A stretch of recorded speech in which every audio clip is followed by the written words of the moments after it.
minasyaitonirrajim. Bismillahirrahmanirrahim. Assalamualaikum warahmatullahi ta'ala wabarakatuh. Okey, selamat datang sekali lagi ke Galeri Kasyaf Channel. Okey, bertemu kita lagi di mana kali ini aku sebagai storyteller macam biasa akan menghiburkan korang dengan perkongsian dan juga kisah-kisah seram yang menarik untuk kita sama-sama jadikan pengajaran dan juga hikmah. Terima kasih pada semua penonton sebab sudi untuk dengar dan menyokong channel ni sebagai pilihan platform seram korang. Okey, sebelum aku nak mulakan cerita, jangan lupa untuk klik tombol like, share dan juga subscribe channel ini sebagai tanda sokongan daripada korang. Okey, pada siapa yang berminat nak share kisah-kisah seram korang, boleh tekan link WhatsApp, Telegram atau email pada ruangan description yang aku dah sediakan di bawah. InsyaAllah aku akan sampaikan sebaik yang mungkin. Okey, kali ni untuk cerita yang akan aku sampaikan akan ada 2 part. Okey, so aku tak nak buang masa. Jom kita dengarkan. Let's go. Kita mulakan dengan subhanallah walhamdulillah wala ilaha illallah wallahu akbar. Okey, kisah kali ini merupakan perkongsian dari seseorang yang aku dah tukar nama kepada Aidil. Okey, aku nak masuk terus saja dekat cerita. Cerita ni aku kata boleh kira lah dalam tahun 2000 ke atas lah. Dan Aidil ni kata, watak utama ni, dia kata dah lama tak jumpa member dia ni, Ijan. Kali terakhir dia jumpa masa habis SPM dulu. Walaupun diorang ni pernah tinggal sekampung, Ijan dah pindah ke seberang Perai Tengah sebab ayah dia beli rumah lah dekat sana. So sejak dari tu diorang ni dah jarang lah berhubung. Kalau ada pun mungkin kalau bertemu tengah jalan lah. Ijan ni antara best friend yang Aidil pernah ada. Maksudnya diorang ni dulu selalu pergi mengair ikan sekali, pergi terjun sungai sekali, main gitar sekali. Pendek kata macam adik-beradik lah diorang ni. Selain Ijan, ada 4 lagi orang kawan Aidil yang macam diorang ni. Dulu-dululah masa kat kampung. Kalau ada muka Aidil, maknanya adalah lagi muka 5 orang ni. Kiranya BFF lah.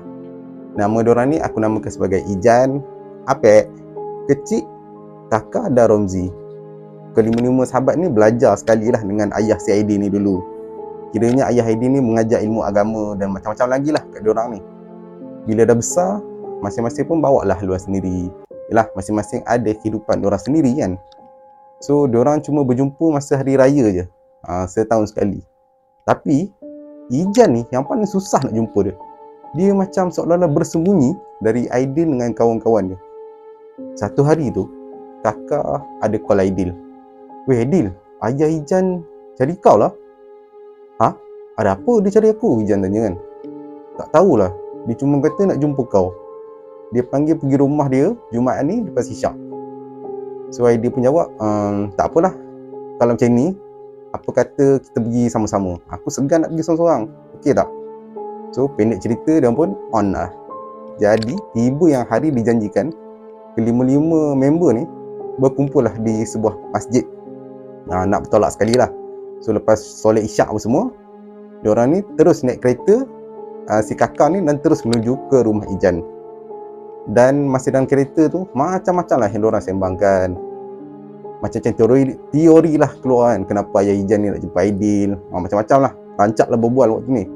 Jadi persoalan-persoalan ni buatkan Aidil macam tak tentu arah lah. Macam terfikir, kenapa ada benda something lah berlaku dekat Ijan ni kan. Tambah pula 2-3 hari ni Aidil asyik duk teringat je dekat si Ijan ni. Apa-apa pun duk teringat, tak tahu kenapa. Lepas tu iPad yang daripada tadi dalam kereta tu ada beritahu, sebenarnya aku ada jumpa Ijan tahun bulan lepas. Office dia dekat je dengan office aku, tapi dia dah lain sekarang kot. Buat macam tak kenal aku je, tegur pun tak. So, lagi pelik lah diorang ni kan. Kenapa Setahu Aidil, Ijan ni memang jenis happy go lucky tau. Jenis kaki lawak lah juga. So, pendek cerita, lepas setengah jam sampailah diorang dekat rumah Ijan ni. Hanya lampu rumah Ijan ni yang terbuka dekat luar. Selang beberapa ketika lepas tu, keluarlah seorang makcik menyambut kedatangan diorang ni. Orang tu adalah Mak Munah, iaitu mak kepada Ijan. Tu Mak Munah ni cakap, Ijan, yang lain pun ada. Jom, masuk. Meh, duduk dulu. Makcik pergi panggil pakcik sekejap. Begitu Mak Munah ni sambil ajak diorang ni lah masuk ke dalam rumah. Sebaiknya melangkah masuk, benda pertama sekali yang Ijan perasan, Aidil perasan, dia macam ada bau tengik tau. Macam ada bau hapak. Macam ada sisa sampah yang busuk dalam ruang tamu rumah tu. Keadaan dalam rumah pula nampak suram je. Walaupun ada lampu, tapi nampak dull lah. Tapi idea ni buat cool je lah, macam tak ada apa-apa. Yelah, kita datang rumah orang kan, kenalah jaga adab. Takkan nak cakap rumah makcik ni busuk bangan. Takkan nak cakap macam tu. Biadab namanya. Dan masa tu geng, sambil hidung si Aidin ni kembang kempih menahan bau hapak yang ada dekat rumah tu. Sambil-sambil tu mata Aidin ni melilau tu, mencari dekat setiap sudut rumah tu. Kok lah kalau mak Munah ni tertinggal sampah ke kat situ kan. Tapi tak ada, bersih. Satu habuk pun tak ada atas lantai. Sambil-sambil tu Aidin pun tengok-tengok lagi. Dia tengok-tengok lah dekat bahagian dinding yang bergantungan gambar-gambar, ada potret keluarga. Dan yang paling menarik perhatian Aidil ialah gambar seorang gadis yang cantik. Dia berpakaian baju kurung berjubah combo. Itulah Rina. Okey. Rina ni adik Ijan. Seorang gadis yang pernah menjadi kegilaan budak-budak kampung satu masa dahulu. Assalamualaikum. Tiba-tiba muncul Pak Radi dengan wajah yang tersenyum memandang diorang ni semua. Okey, Pak Radi ni adalah ayah kepada Ijan. Macam biasalah, diorang ni pun bersalam-salam lah, berpelukan dan berbual-bual lah kejap sambil bertanya khabar masing-masing. Yelah, sebab dah lama tak jumpa. Jadi Pak Radi ni, Ijan kata memang baik orangnya. Dan Pak Radi ni selalu jugalah kalau merujuk dengan ayah Aidin ni kalau ada hal-hal berkaitan agama. Katanya orangnya memang kelakar dan suka melawak, macam si Ijan ni juga. Kalau Ijan kata kalau pergi rumah dia dekat kampung dulu, ada je benda yang dia ajak berbual. Senyuman Pak Radi ni masih manis dan ikhlas macam dulu-dulu, Aidin kata. Tapi dari raut wajah dia, nampaklah dia mamah usia. Dan di sebalik itu macam tersirat sesuatu kerisauan yang nak cuba dia sampaikan pada Aidin dengan kawan-kawan Aidin ni. Dan disebabkan Aidin ni nak tahu sangat kenapa Pak Radi ni panggil dia, jadi dia straight to the point je, terus tanya, sebenarnya ada apa pakcik panggil saya datang sini? Jadi Pak Radi ni pun jawab macam ni, pakcik dah lama nak beritahu pada kamu, ada hajat tapi tak kesampaian lagi. Jadi baru ni lah kebetulan pakcik ada jumpa si kakak ni dekat tempat kerja lama dia dulu. Pakcik pesan dekat dia suruh beritahu kamu yang pakcik nak jumpa, ada hal penting nak bincang, kata Pak Radi pada Aidil.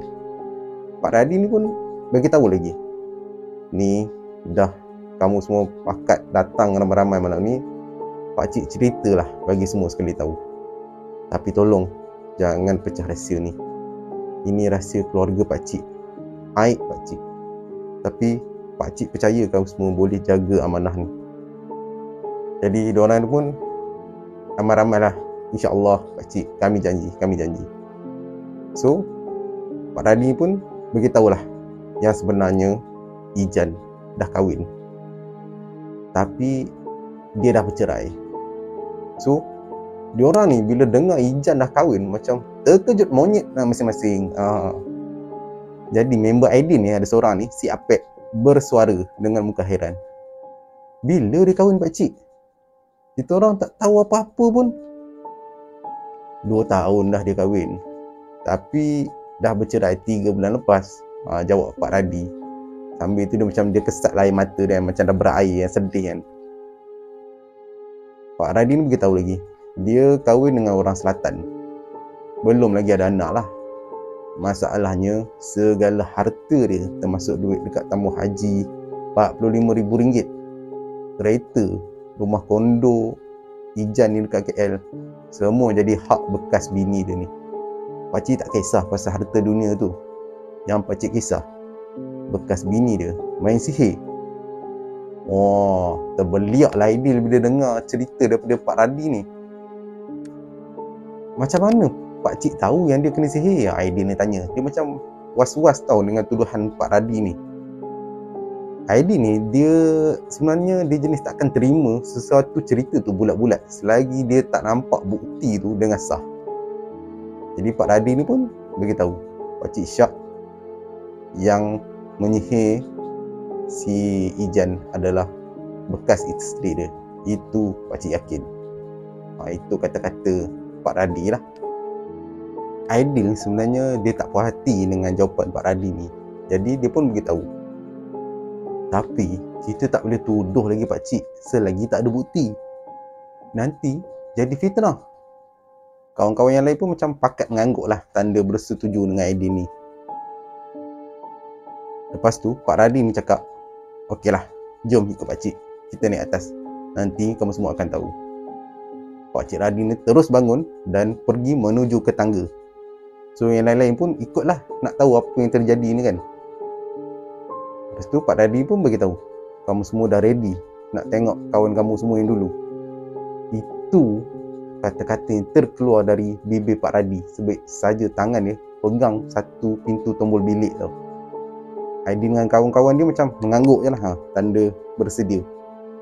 Memang Aidil kata berdebar-debar gila dia waktu tu. Kemudian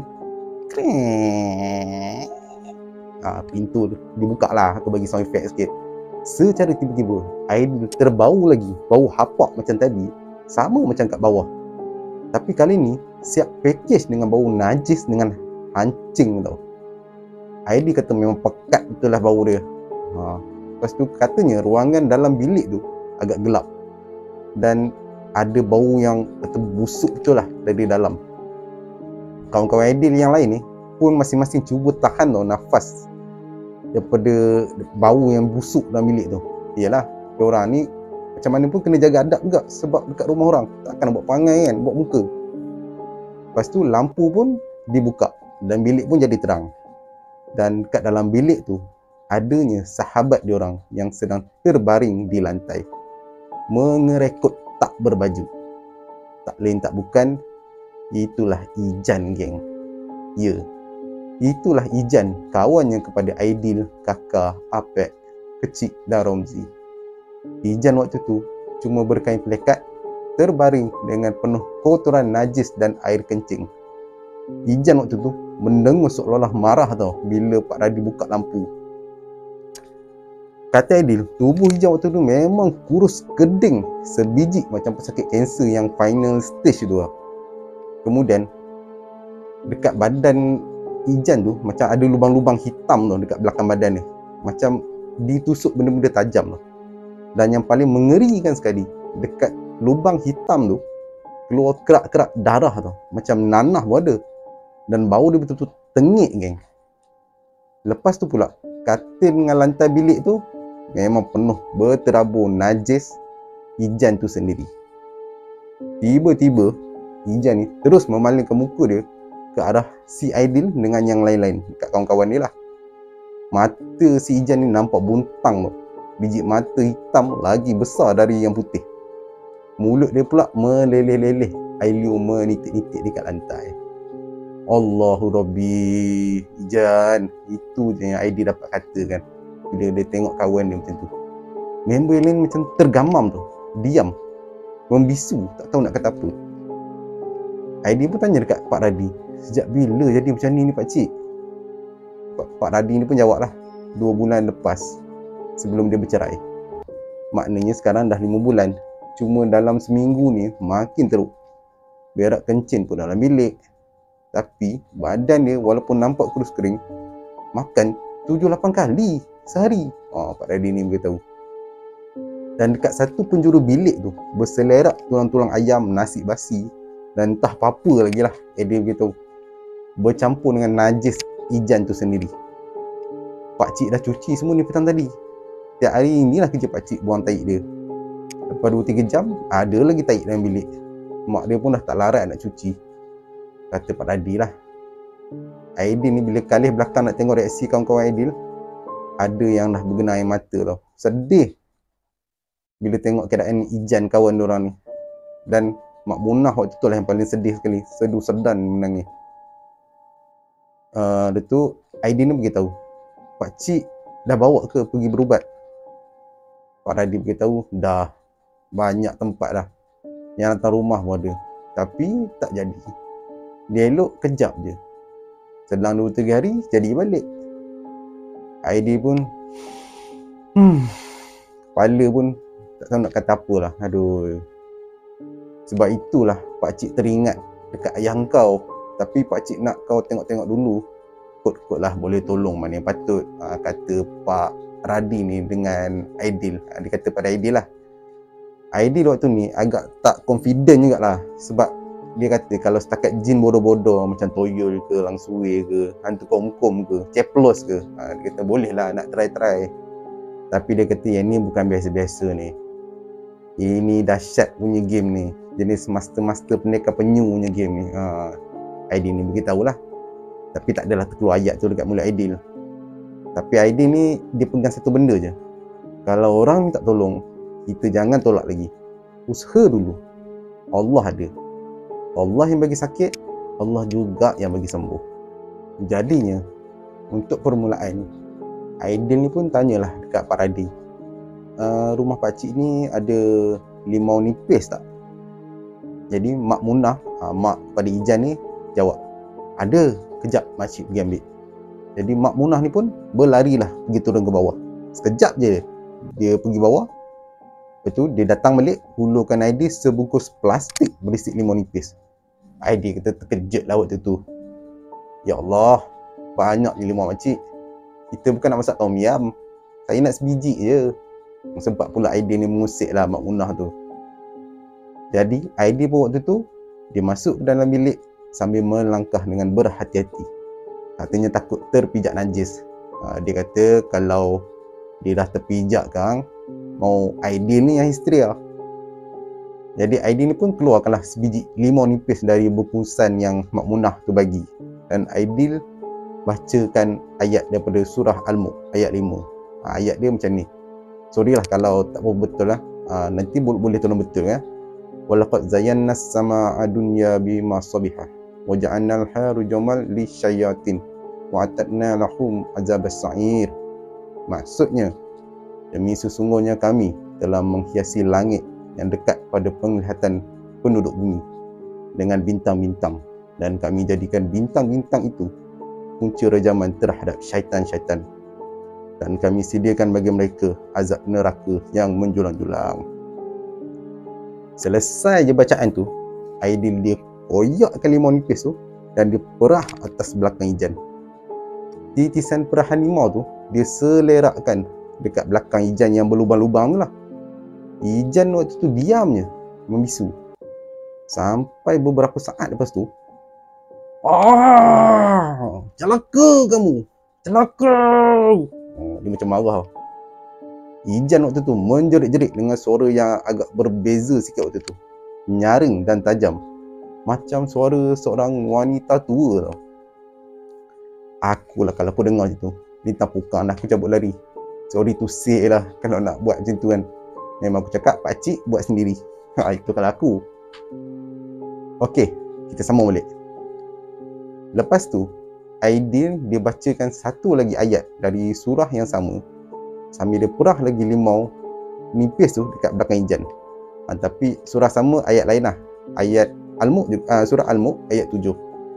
Iza ulqa fiha samilu laha syahiqan wa hiya tafur.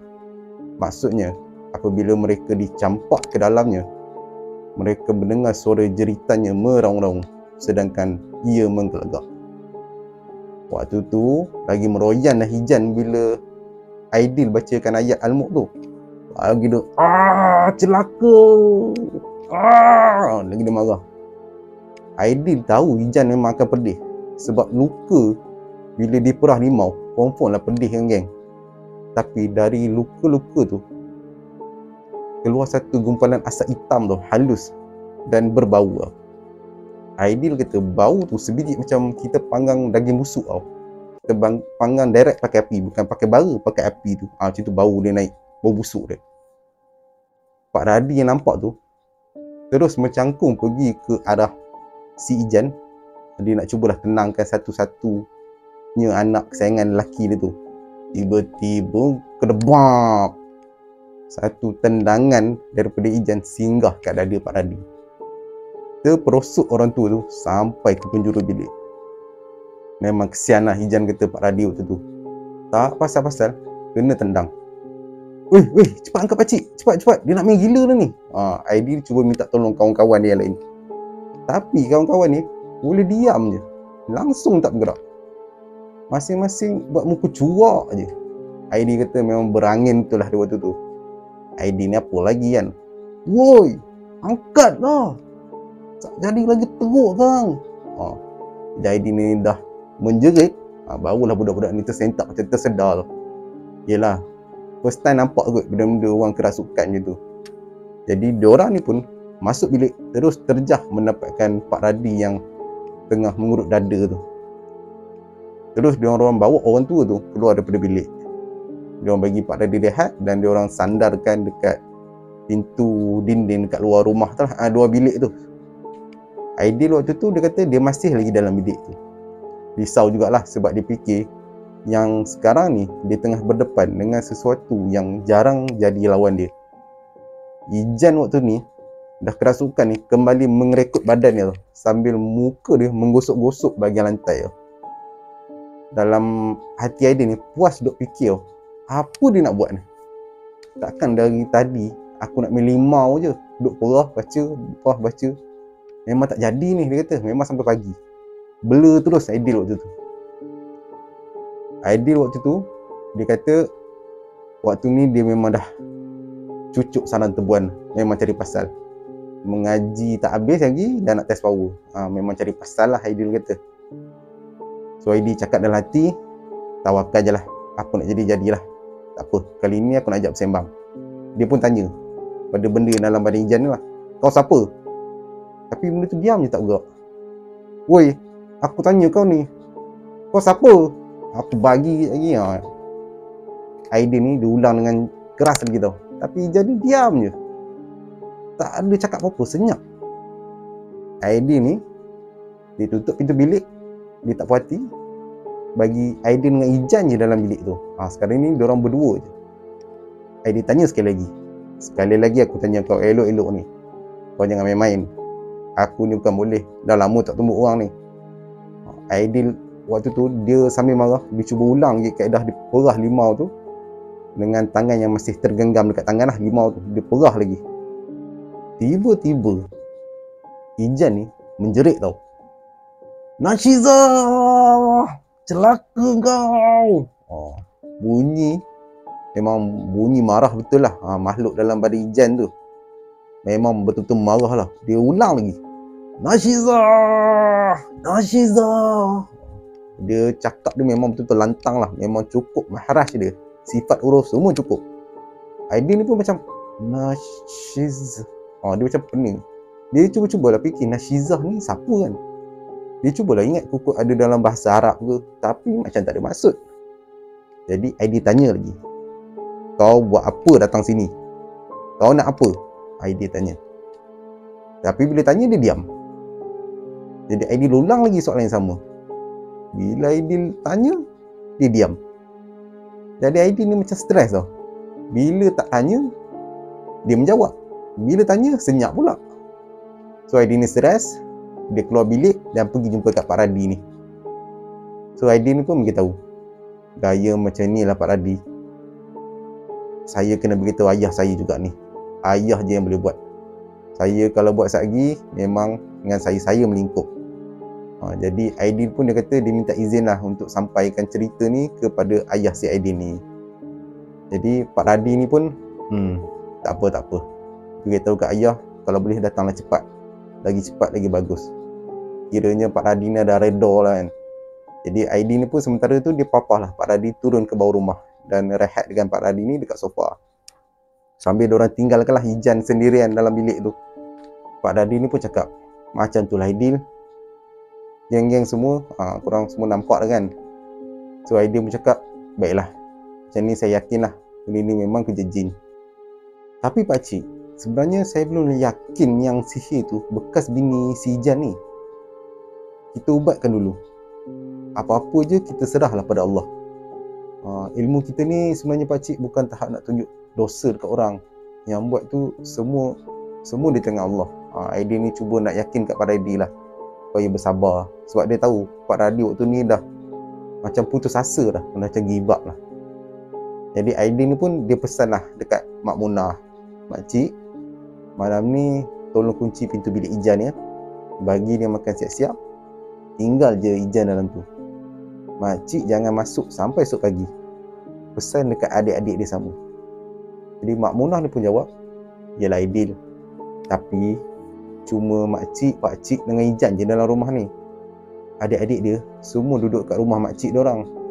Semua tak berani nak balik rumah ni.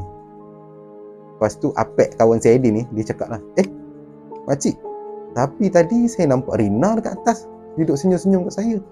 Dia nak masuk bilik. Apek ni beritahu. Pak Radin ni pun balas, Apek, dengar sini, yang itu bukan Rina. Budak-budak tu dah sebulan tak ada dekat rumah ni. Tapi dalam rumah ni macam ada ramai orang. Dan kita orang pun memang selalu nampak kelibat-kelibat pelik-pelik. Kadang-kadang tengah basuh pinggan, tiba-tiba kerusi kena tolak. Tengah tidur pun kami dengar adik-adik dia gelak. Tapi tak ada orang. Padahal tinggal pakcik, makcik dengan Ijan je. Apek bila dengar Pak Radi cakap macam tu, biru terus kan muka dia. Rupa-rupanya yang dia nampak tadi bukan Rina, anak si Pak Radi, tapi benda lain. Jadi tak lama lepas tu, diorang pun mintalah izin untuk balik. Tapi sebelum balik ni, Aidil dia pagarlah buat pelinding dulu dekat bilik Ijan ni serta luar rumah. Moga-moga dilindungi daripada Allah. Dilindungi Allah. Aidil ni pun dah begitu dekat Pak Radi dengan Mak Munah ni, yang esok ataupun lusa dia akan bawa ayah dia datang sekali untuk tengokkan si Ijan. Sebab bagi Aidil, benda dalam badan Ijan tu memang bukan lawan dia. Jadi masa diorang dalam perjalanan balik tu, dalam kereta tu, kawan-kawan termasuk Aidil semua diam memisu. Satu bunyi pun tak keluar. Sebab apa? Bagi diorang inilah first time diorang melihat kejahatan jin dengan mata kasar. Kecuali Aidil lah, sebab Aidil ni dia pernah ada pengalaman berubat. Tapi kawan-kawan dia ni tak. Katanya sebelum ni tengok dekat wayang je. Dan pendek cerita, Aidil adalah antara orang yang tahlil lah yang kakak ni hantar. Sebab diorang kan tadi tumpang kereta kakak kan. Aidil lah orang last. Aidil cerita, masa dia turun je kat kereta, dia nak masuk pintu rumah, anak mata Aidil ni macam tertangkap sesuatu tau. Aidil ni toleh ke kanan kat kawasan rumah jiran dia. Dia nampak adik Ijan tau, si Rina tu, elok berdiri kat luar rumah pagar Aidil tau, sambil tengok kat Aidil. Tapi muka dia macam mengerikan tau, tak senyum langsung, nampak macam marah betul. Tapi Aidil kata dia dah tahu dah, itu bukan Rina.